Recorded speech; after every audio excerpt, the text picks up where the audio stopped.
ओम शांति। 30 तारीख की बाबा की मुरली।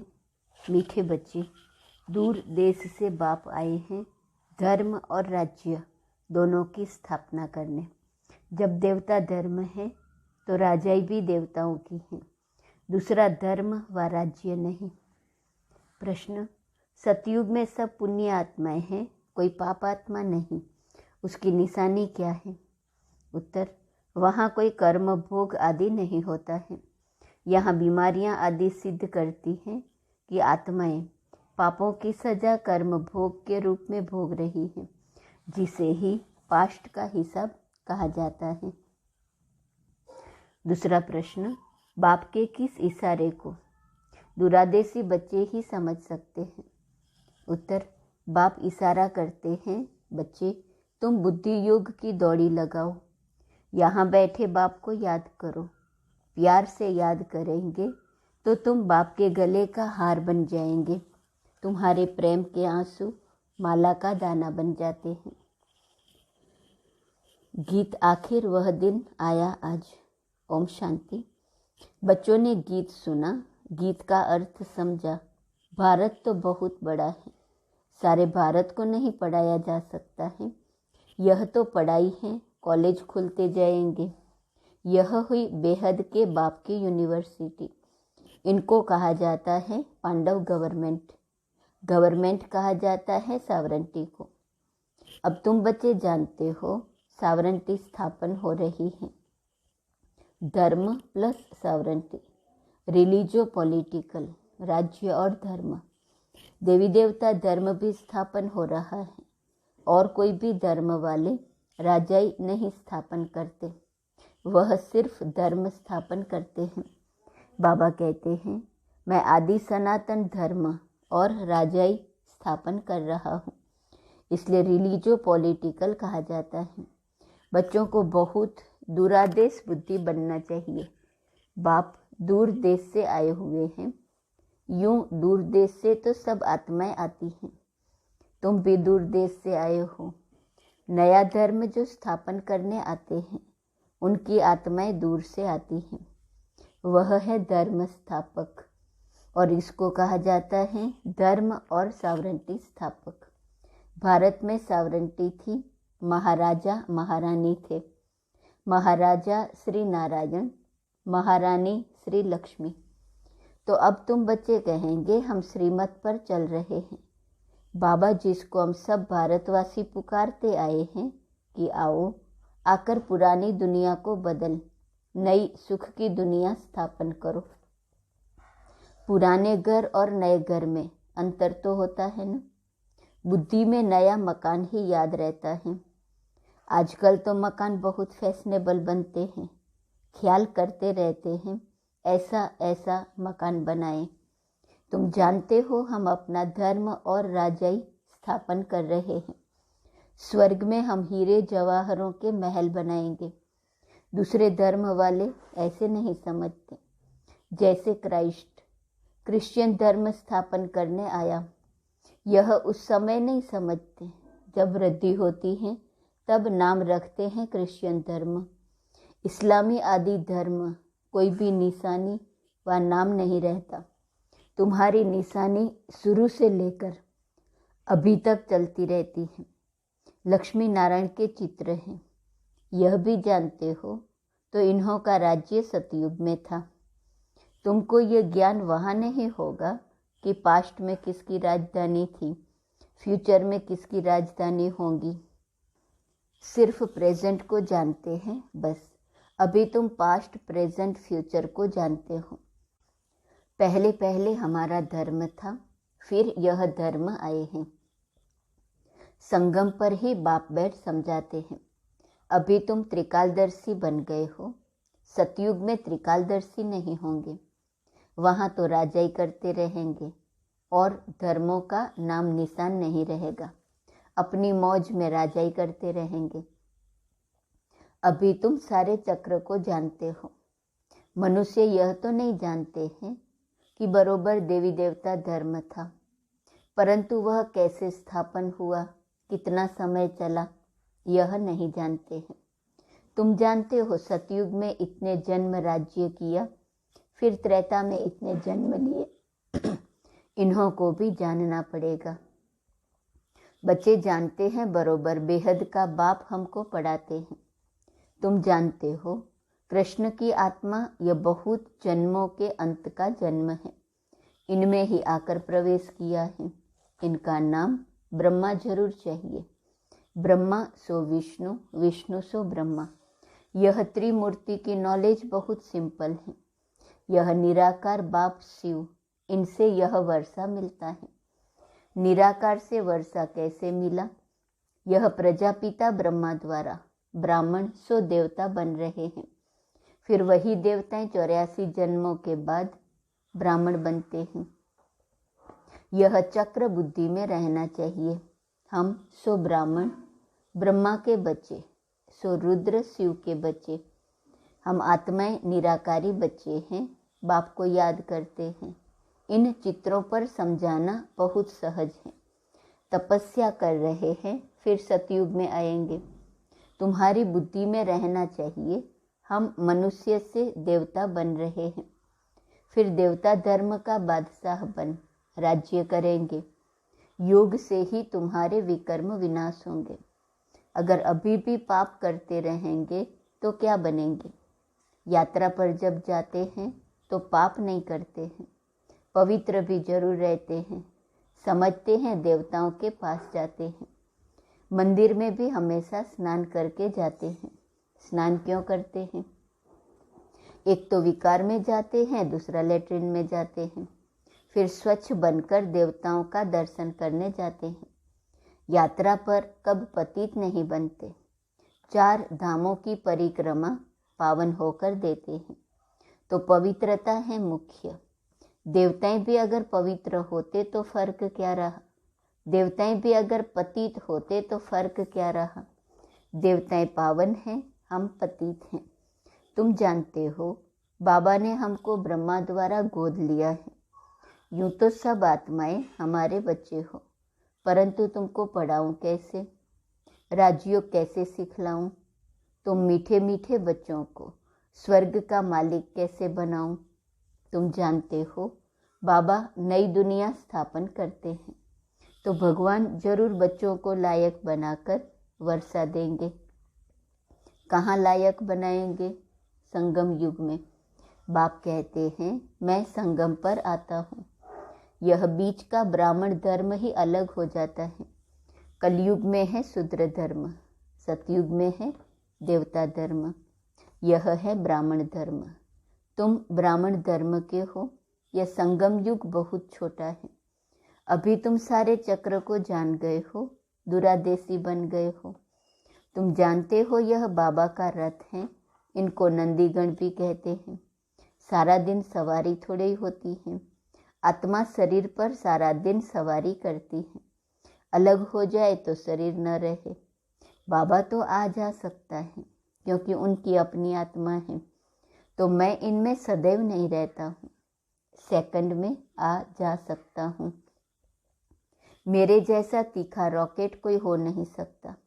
आजकल रॉकेट, एरोप्लेन आदि कितनी चीज़ें बनाई हैं, परंतु सबसे तीखी आत्मा है। तुम बाप को याद करो, यह आया। आत्मा को हिसाब किताब अनुसार लंदन में जन्म लेना होगा तो सेकंड में वहाँ जाकर गर्भ में प्रवेश करेंगी। तो सबसे तीखी दौड़ी पहनने वाली आत्मा है। अभी आत्मा अपने घर में जा नहीं सकती क्योंकि वह ताकत ही नहीं रही है, कमज़ोर हो गई है, उड़ नहीं सकती। आत्मा पर पापों का बोझ बहुत है। शरीर पर अगर बोझा होता तो आग से पवित्र हो जाता, परंतु आत्मा में ही खाद पड़ती है, तो आत्मा ही साथ में हिसाब किताब ले जाती है। इसलिए कहा जाता है पास्ट का कर्म भोग है। आत्मा संस्कार साथ में ले जाती है। कोई जन्म से लंगड़ा होता है तो कहा जाता है पास्ट में ऐसे कर्म किए हैं। जन्म जन्मांतर के कर्म हैं जो भोगने पड़ते हैं। सतयुग में है ही पुण्य आत्मा, वहाँ यह बातें होती नहीं। यहाँ है सब पाप आत्माएं। सन्यासियों को भी अर्धांग हो जाए तो कहेंगे कर्म भोग। अरे महात्मा श्री श्री 108 जगत गुरु को फिर यह बीमारी क्यों? कहेंगे कर्म भोग। देवताओं के लिए ऐसे नहीं कहेंगे। गुरु मरेगा तो फॉलोअर्स को जरूर अफसोस होगा। बाप पर भी जास्ती लव होता है तो रोते हैं। स्त्री का पति से जास्ती लव होगा तो रोएंगी। पति दुखी करने वाला होगा तो नहीं रोएंगी। मोह नहीं होगा तो समझेंगी भावी। तुम्हारा भी बाप के साथ बहुत लव है। पिछाड़ी में बाबा चला जाएगा। तुम कहेंगे ओहो बाबा चला गया जिसने इतना सुख दिया। पिछाड़ी में बहुत रहते हैं, बाप से बहुत लव रहता है। तुम कहेंगे बाबा हमको राजाई देकर चला गया। प्रेम के आंसू आएंगे, दुख के नहीं। यहाँ भी बच्चे बहुत समय के बाद आकर बाप से मिलते हैं तो प्रेम के आंसू आते हैं। यह प्रेम के आंसू फिर माला का दाना बन जाएंगे। हमारा पुरुषार्थ ही है कि हम बाबा के गले का हार बने, इसलिए बाबा को याद करते रहते हैं। बाबा का फरमान है याद की यात्रा करते रहो। जैसे दौड़ाया जाता है फलाने स्थान को हाथ लगाकर आओ, फिर नंबरवार होता है। यहाँ भी जितना बाबा को जास्ती याद करेंगे, जो पहले दौड़ी लगाकर जाएंगे वही फिर पहले स्वर्ग में लौट आकर राज्य करेंगे। तुम सब आत्माएं बुद्धि के योग से दौड़ रही हो, यहाँ बैठे हुए वहाँ दौड़ रही हो। हम शिव बाबा के बच्चे हैं। बाबा इशारा करते हैं मुझे याद करो, दूरादेशी बनो। तुम दूर देश से आए हो, अब यह पराया देश विनाश हो जाएगा। इस समय तुम रावण के देश में हो, यह धरनी रावण की है। फिर तुम बेहद के बाप की धरनी पर आएंगे, वहाँ है राम राज्य। राम राज्य बाप स्थापन करते हैं। फिर आधा में रावण राज्य ड्रामा अनुसार नूंदा हुआ है। यह सब बातें तुम बच्चे ही जानते हो, इसलिए तुम प्रश्न पूछते हो, कोई नहीं बता सकेगा। अगर कहे आत्मा का फादर गॉड फादर है, अच्छा तुमको उनसे क्या वर्षा मिलना चाहिए? यह है पतित दुनिया। बाप ने पतित दुनिया तो नहीं रची है ना। कोई को समझाना बहुत सहज है, चित्र दिखाना पड़े। त्रिमूर्ति का चित्र कितना अच्छा है। ऐसा कायदे अनुसार त्रिमूर्ति शिव का चित्र कहाँ है नहीं। ब्रह्मा को दाढ़ी दिखाते हैं, विष्णु और शंकर को नहीं दिखाते हैं, उनको देवता समझते हैं। ब्रह्मा तो प्रजापिता है, कोई ने कैसे बनाया है। अभी तुम बच्चों की बुद्धि में यह सब बातें हैं और कोई की बुद्धि में नहीं आता है। जैसे बावरे हैं, रावण को क्यों जलाते हैं कुछ पता ही नहीं। रावण है कौन, कब से आया, कह देते हैं अनादिकाल से जलाते हैं। तुम समझते हो यह आधा कल्प का दुश्मन है। दुनिया में अनेक मतें हैं, जिसने जो समझाया वह नाम रख दिया। कोई ने महावीर नाम डाल दिया। अब महावीर तो हनुमान को दिखाते हैं। यहाँ आदिदेव महावीर नाम क्यों रखा है? मंदिर में महावीर महावीरनी और तुम बच्चे बैठे हो। उन्होंने माया पर जीत पाई है, इसलिए महावीर कहा जाता है। तुम भी अनायास ही अपनी जगह पर आकर बैठ जाते हो। वह तुम्हारा यादगार है, वह है जड़।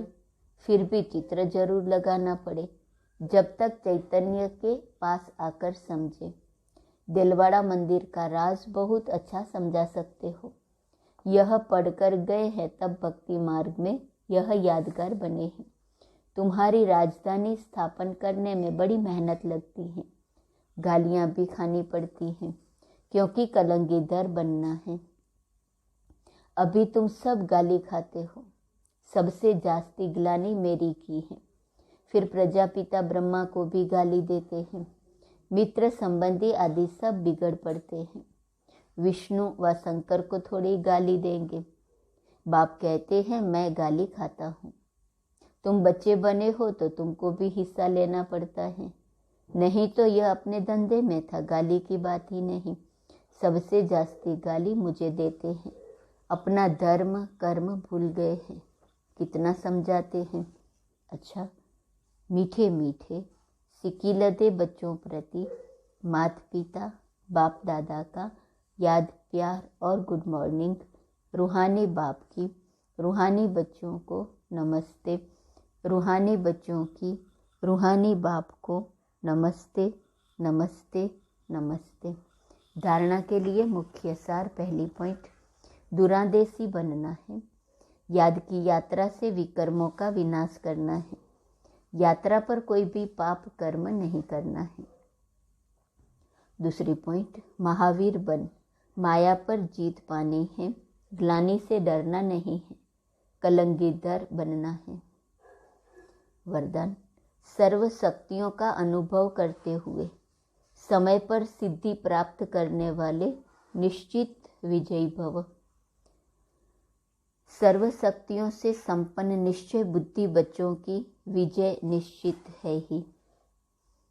जैसे किसी के पास धन की, बुद्धि की व संबंध संपर्क की शक्ति होती है तो उसे निश्चय रहता है कि यह क्या बड़ी बात है। आपके पास तो सब शक्तियां हैं। सबसे बड़ा धन अविनाशी धन सदा साथ है। तो धन की भी शक्ति है, बुद्धि और पोजीशन की भी शक्ति है। इन्हें सिर्फ यूज करो, स्व के प्रति कार्य में लगाओ तो समय पर विधि द्वारा सिद्धि प्राप्त होगी। स्लोगन, व्यर्थ देखने व सुनने का बोझ समाप्त करना ही डबल लाइट बनना है। आज का स्वमान, मैं पावरफुल दर्पण हूँ। जैसे दर्पण के आगे जो भी होता है उसको स्वयं का साक्षात्कार होता है, ऐसे दर्पण बने हो। अगर इतने सभी दर्पण बन अपना कर्तव्य करना शुरू कर दे तो क्या चारों ओर सर्व आत्माओं को स्वयं का साक्षात्कार नहीं हो जाएगा। जब किसको साक्षात्कार हो जाता है तो उनके मुख से जय जय का नारा जरूर निकलता है। सारे दिन में कितनों को स्वयं का साक्षात्कार कराते हो, तो ऐसे पावरफुल दर्पण बनो जो सभी को स्वयं का साक्षात्कार करा सको। ओम।